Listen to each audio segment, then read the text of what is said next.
This is a blue iPhone 12 Pro Max. There is a significant amount of dust on the lenses of all three rear cameras. Furthermore, the top camera lens appears to have been replaced. It's not the original one.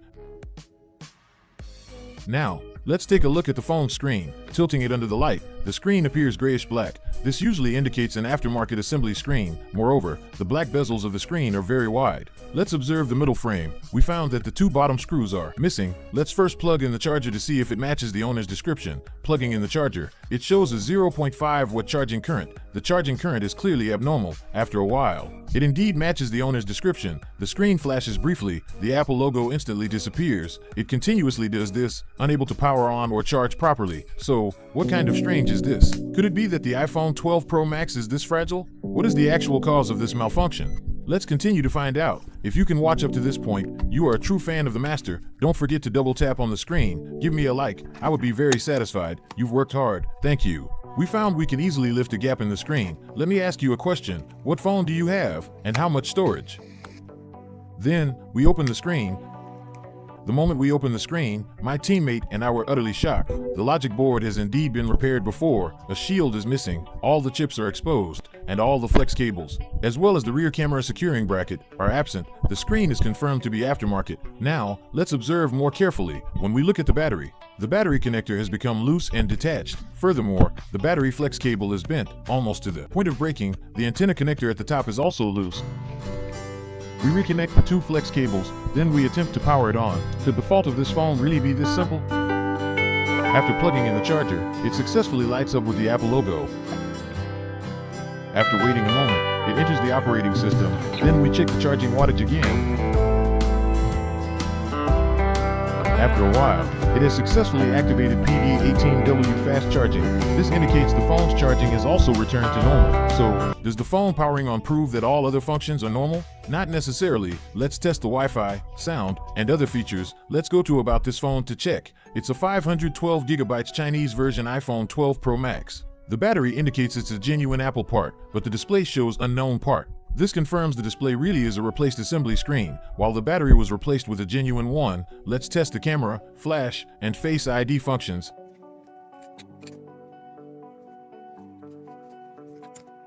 At this point, the tested functions are all normal. So, does this mean everything else is normal? Not necessarily. We first protect the Face ID assembly, remove the screen. We notice the protective sticker on the back of the screen hasn't been removed. This would cause very poor heat dissipation for the screen. Let's compare. The original screen flex cable is a matte gray-black color, whereas the assembly screens is a shiny black. The chips on the original screen have the Apple logo and are sealed with adhesive. The workmanship is very refined. The chips on the assembly screen have poor workmanship with no adhesive sealing. Let's look at the top of the logic board. This area has indeed been repaired. The battery flex cable is nearly broken. And here, on the phone's GPS antenna, one of the antenna lines is broken. We need to address these issues for the owner as well.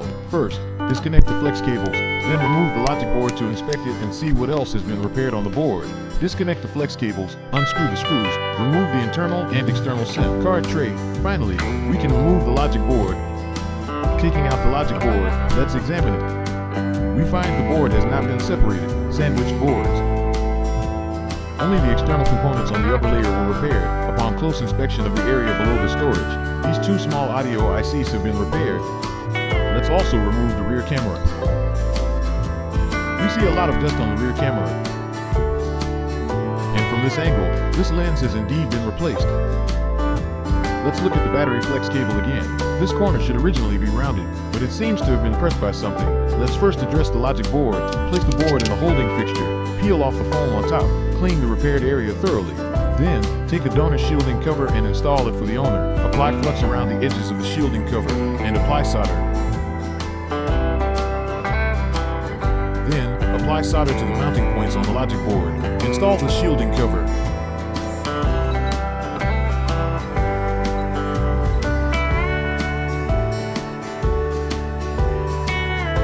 After installation, clean the shielding cover thoroughly. Finally, apply new stickers and foam. Then remove the board from the fixture. Clean the board again.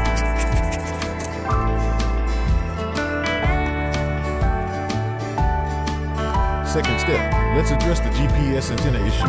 We could choose to replace the entire GPS antenna, but there's another repair method. We can see this antenna is also an aftermarket installation under the microscope. We apply solder to the broken part of the antenna. This yellow copper is actually the ground connection. Antennas are also grounded. We take an antenna connector and solder it onto the broken area.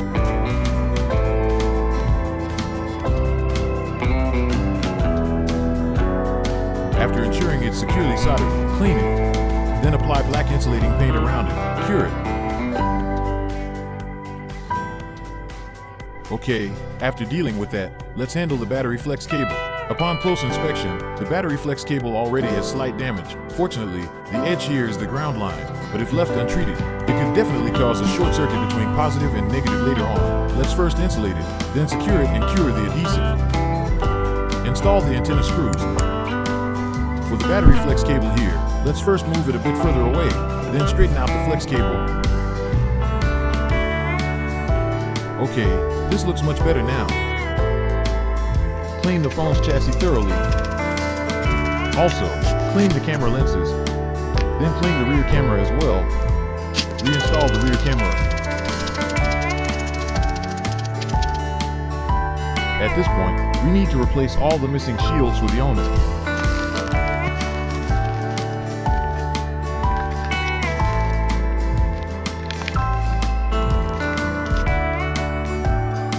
Install the missing securing shields. Tighten the screws. Reinstall the front face ID assembly. Install the logic board.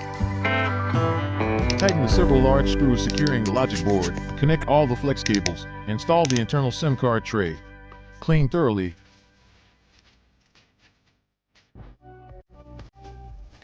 Finally, clean the residual adhesive around the edges.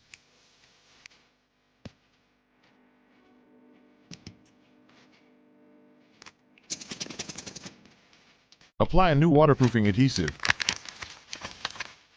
Now, let's address the screen. Clean the screen. Remove the transparent sticker on the back. This affects the screen's heat dissipation. Wipe clean around the screen edges for installation. Install the screen. Connect the display, touch, and earpiece flex cables. Replace all the missing securing shields. These shields prevent the flex cables from becoming loose in case of an accidental drop, so these shields are actually very useful. Peel off the protective layers of the waterproofing adhesive. Peel off the protective film on the surface. Close the screen. Let's also replace the missing bottom screws.